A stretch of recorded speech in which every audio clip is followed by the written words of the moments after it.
want, hopefully, to share with you some things that will help keep you sober. I drank alone. Yeah, with nobody else. Whenever I drank alone, I preferred to be by myself. Anybody else here drink alone? Yeah, we wanted to keep our little secret secret. I looked for answers in all the same old places. I found the bottom of the bottle was always dry. But when I found AA, I didn't waste it.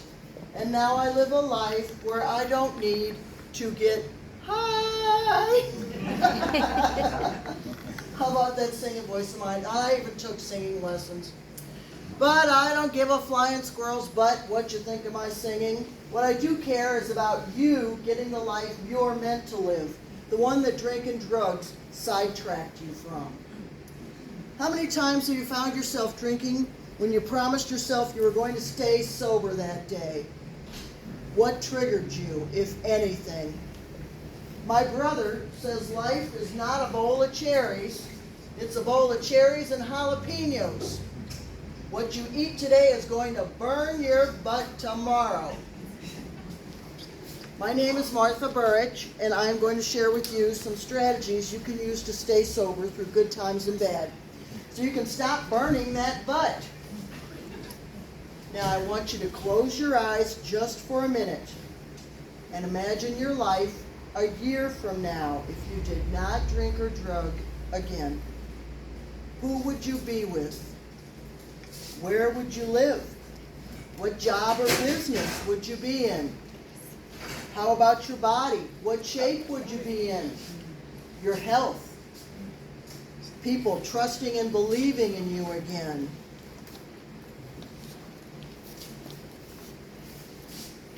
Okay, you can open your eyes. Those dreams feel good, don't they? You can do this. I did. You know, most of my life I was a weekend drinker. Even though I got kicked out of 2 colleges because of my drinking, I still managed to get a PhD and become a teacher of both college and high school. I always knew I was an alcoholic because I never had just one. I drank to get drunk. I blacked out. I was just lucky I never got in trouble with the law. I remember one time at 3 a.m. I woke up from a blackout driving the wrong way on the highway. Fortunately, there were no other cars on the road. This changed when I retired. Then I was drinking every day. I told myself again and again, I am not drinking today. And by noon, I was drunk. One Friday night, with my usual drink in hand, I happened upon a YouTube video about addiction. I heard the host say, I dare you to ask God to make you quit. Oh no, I thought. That's how you wind up in jail or the hospital. I know. I will ask God to help me quit. Even in my drunken state, I managed to look up AA online and found a meeting close by at 10 a.m. the next morning. Perfect. I could sleep, get some coffee, and be relatively clear-minded for the meeting. I got to the meeting about 10 minutes early. I was so nervous. I was hopeful and doubtful that AA could do anything to help me. I knew I was meant for more in my life. I just didn't see how I could live without the love of my life, alcohol. Luckily, I sat next to someone who was celebrating her 1-year anniversary. She started talking to me and made me feel welcome. When they announced her 1-year anniversary, I will always remember the look of happiness and pride on her face. That is when I thought, maybe I can do this. She is. It's been almost 6 years since that meeting. I have not had a drink or a drug since. I now live a life of service, happiness, and peace of mind I never dreamed possible. And so can you. I'm going to tell you something very important. You won't want to believe it, but deep down you know it's true. You have to change. Change your friends, change the places you go, change your daily activities. My brother, who has 36 years of sobriety, tells newcomers at AA meetings, "I've good news and bad news. The good news, you don't ever have to take another drink. The bad news, we're your new friends." I moved in with my brother when I was 4 months sober. That was one of those God things that happens when you make a decision and take action. My brother and I were separated when I was 8 and he was 15. Our parents divorced. I went with Mom, he went with Dad. I saw him about once every 10 years after that. The number one key to success at anything is to get around people who are succeeding at what you want to do. That's why AA works. You are surrounded by like-minded people, and many are very successful at what you want. Sobriety. Staying sober is the easiest thing in the world if you will let it be. Your belief that it is hard is what's making it hard. Your belief that you're giving up something fun and that it helps you is what's making it hard to quit. Yes, it was fun, but now it's biting you in the butt. It's changed from a happy puppy to a vicious Rottweiler, and it's not changing back. Now, there was a movie back in the 80s called Fright Night. It was about a vampire, some teenagers he targeted, and an actor who had a TV show where he portrayed a vampire hunter. Mr. Vincent was his name. He was played by the actor Roddy McDowall. Anyway, the kids thought the vampire hunter was real. He humored them, and they went to the vampire's house. Mr. Vincent did not believe the vampire was real.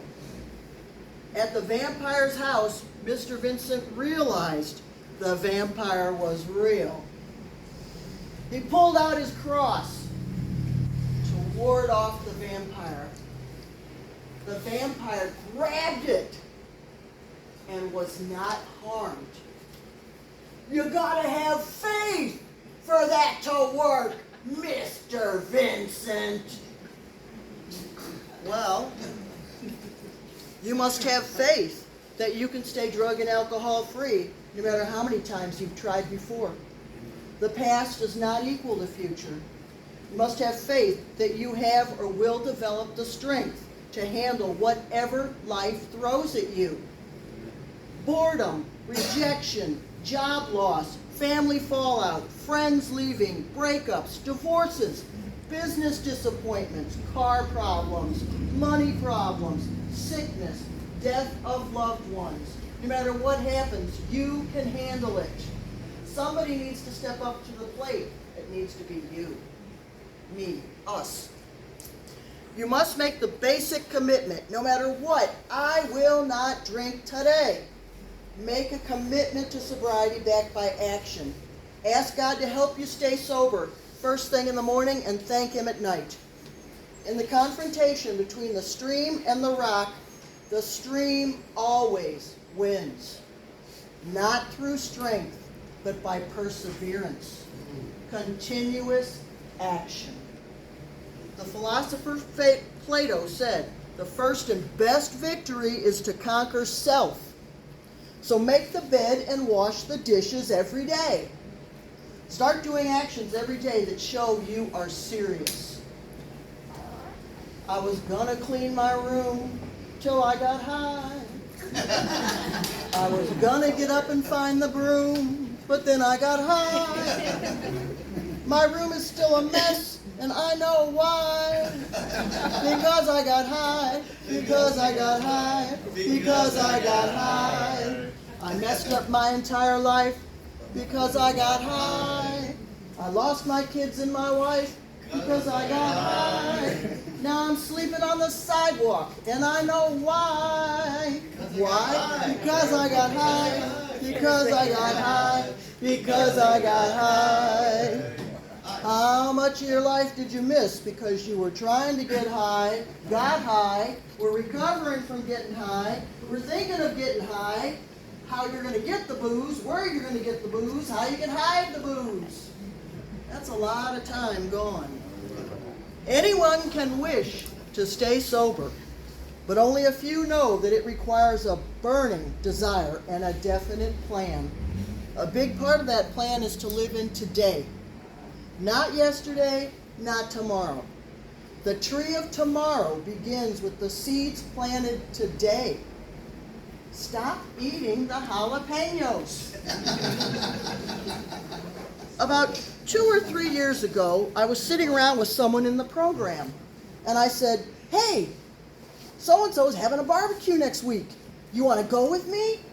And she said, "No, I'm not talking to him ever again." "Why not?" I said. "He's a good guy.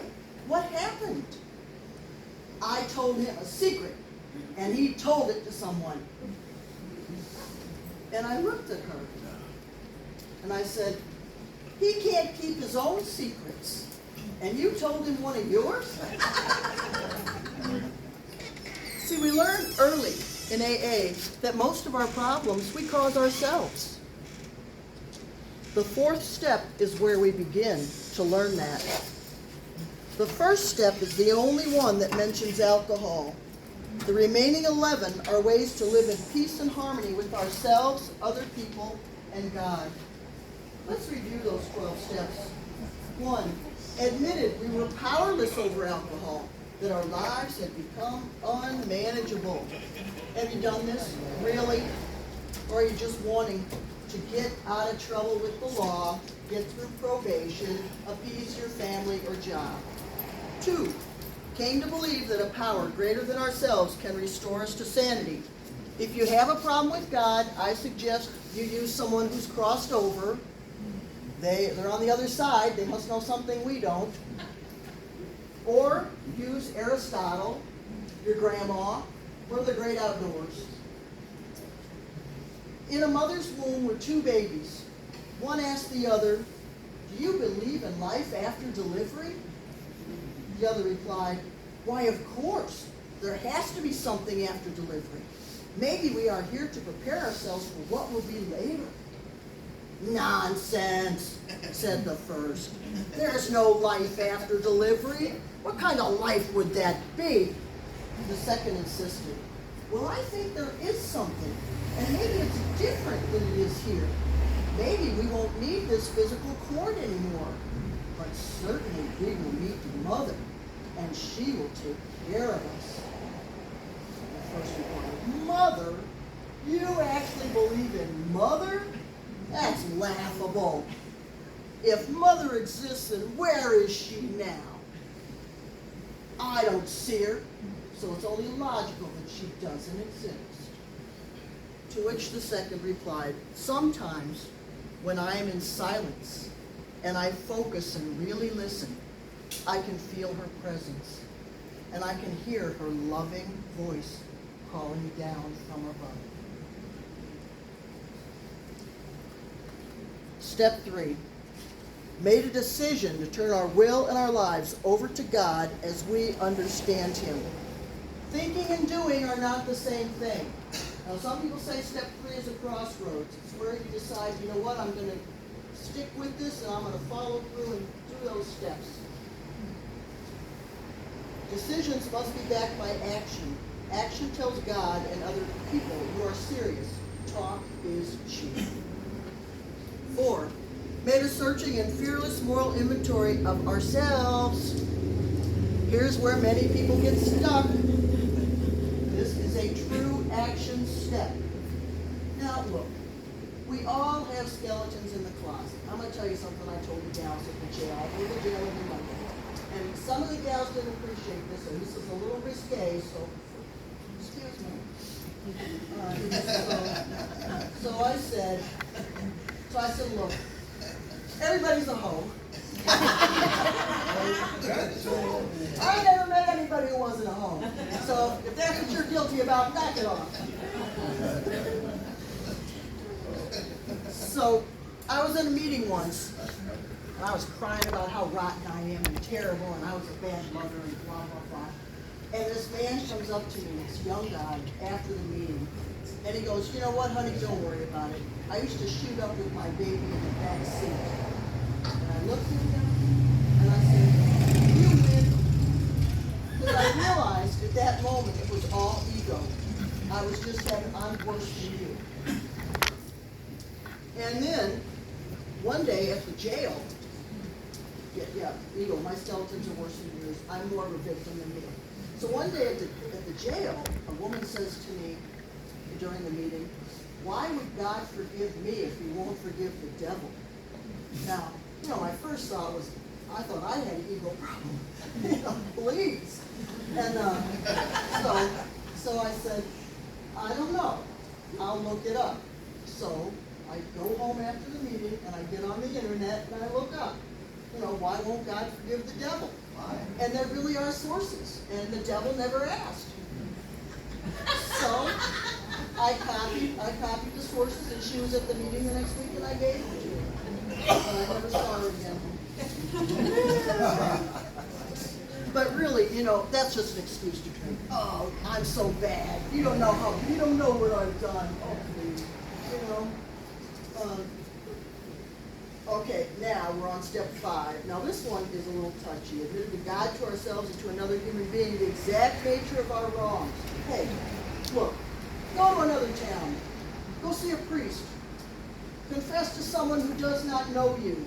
Many horror stories in the 5th step. Sponsors getting Alzheimer's years later and blabbing your info. Sponsors with big mouths. They're, some crimes have no statute of limitations. So, and my brother says, and I don't know, my brother says some things maybe you ought to just keep between you and God, but you know what, this is between you and your sponsor. So I'm just letting you know what I've been told. I know people who have killed people when they were drunk. My sponsor was killed by a drunk driver who I knew because he was in the program, and he was a nice young man. And he went back out, and this terrible accident was the result. And after the accident happened, he looked in the car because he didn't get hurt, and he saw Karen and Ted and recognized them from movies. Karen was in a coma. It happened at Thanksgiving 2020. Karen was in a coma 2 months. Her husband died of his injuries 2 weeks after. Anyway, the young man is in jail, and he was a nice man. I know a man in Canada who lost his sister, brother-in-law, his niece and nephew to a drunk driver. It was a woman. Everyone said the woman, the driver, was the nicest woman, so helpful to everyone. When she got drunk, got behind the wheel, and killed an entire family. She was going 90 miles per hour. Now, I'm pretty sure every one of us in this room can think of a time when we were behind the wheel drunk, or very few of us cannot. Okay? Once you get drunk, good.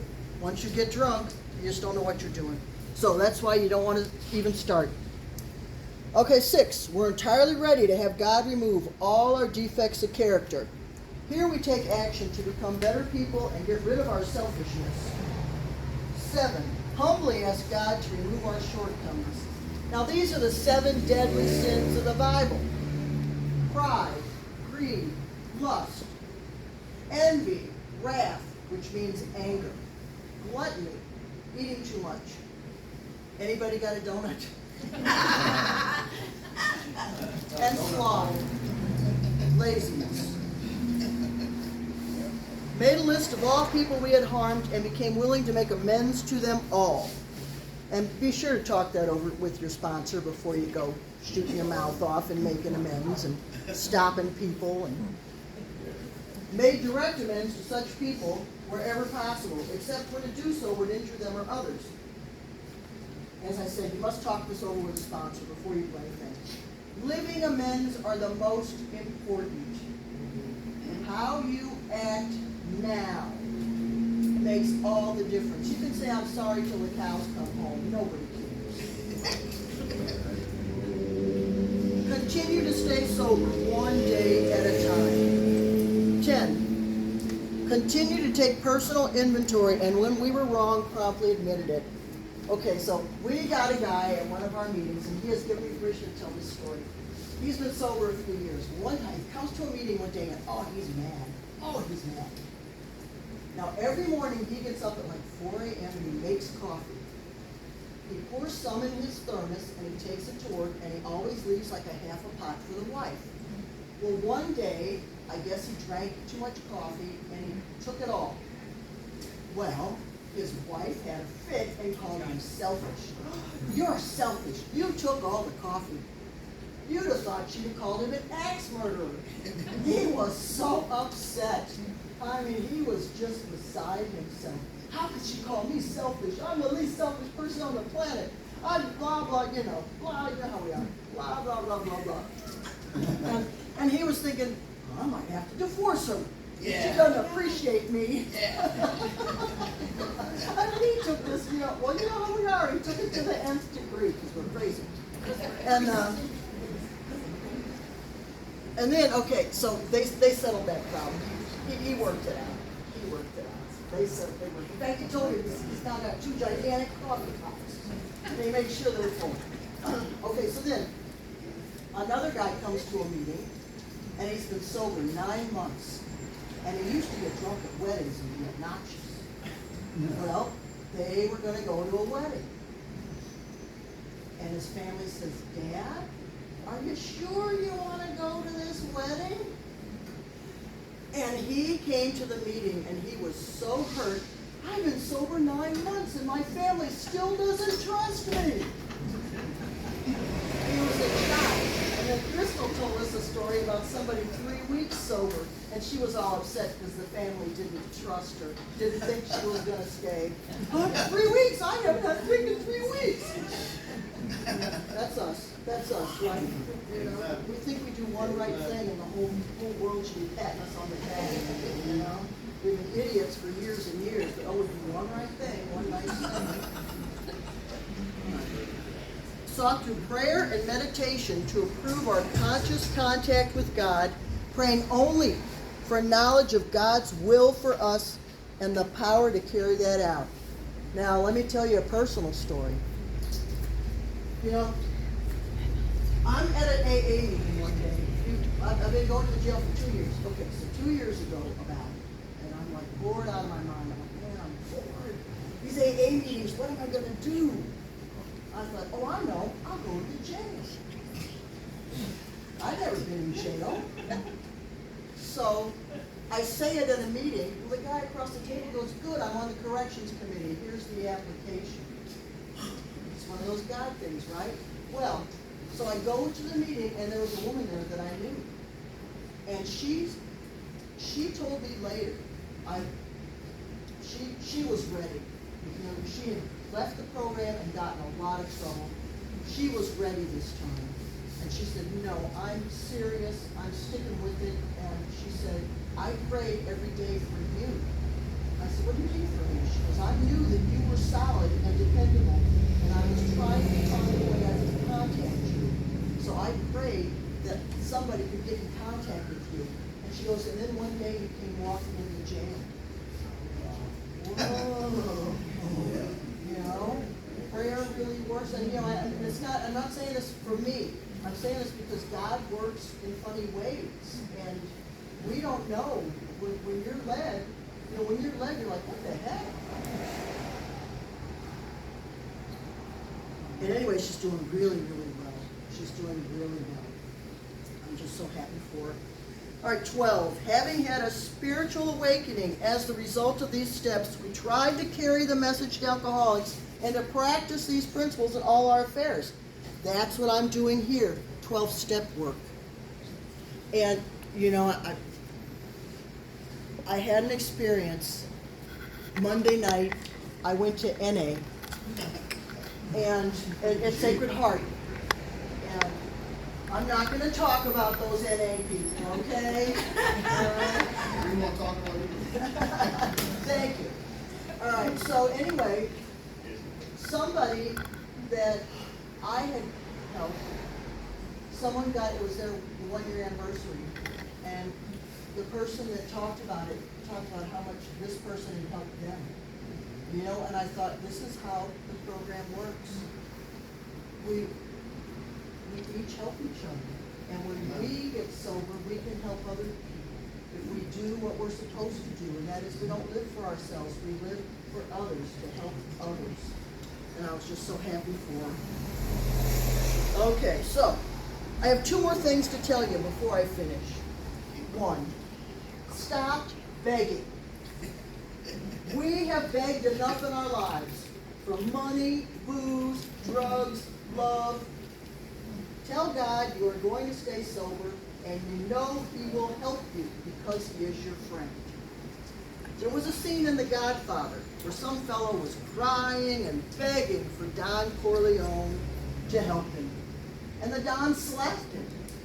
Stop begging! Be a man! Or Cher in Moonstruck, when Nicolas Cage was declaring his love for her and begging her to marry him. Snap out of it! I bargained with life for a penny, and life would pay no more. However, I begged an evening when I counted my scanty store. For life is a just employer. He gives you what you ask. But once you have set the wages, why, you must bear the task.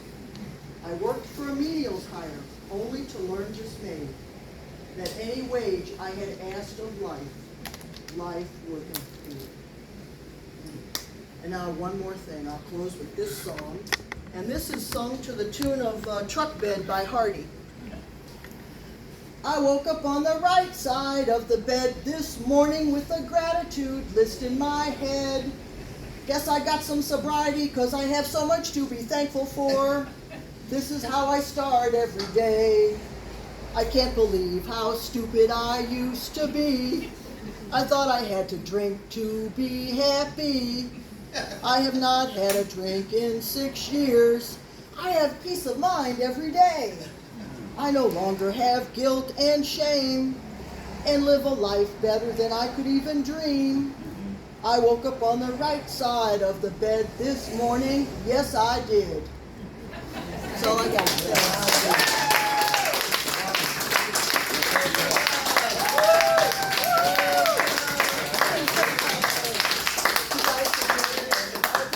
You're a great audience. Thank you. You know, we're gonna have to get us guitars when she wants to.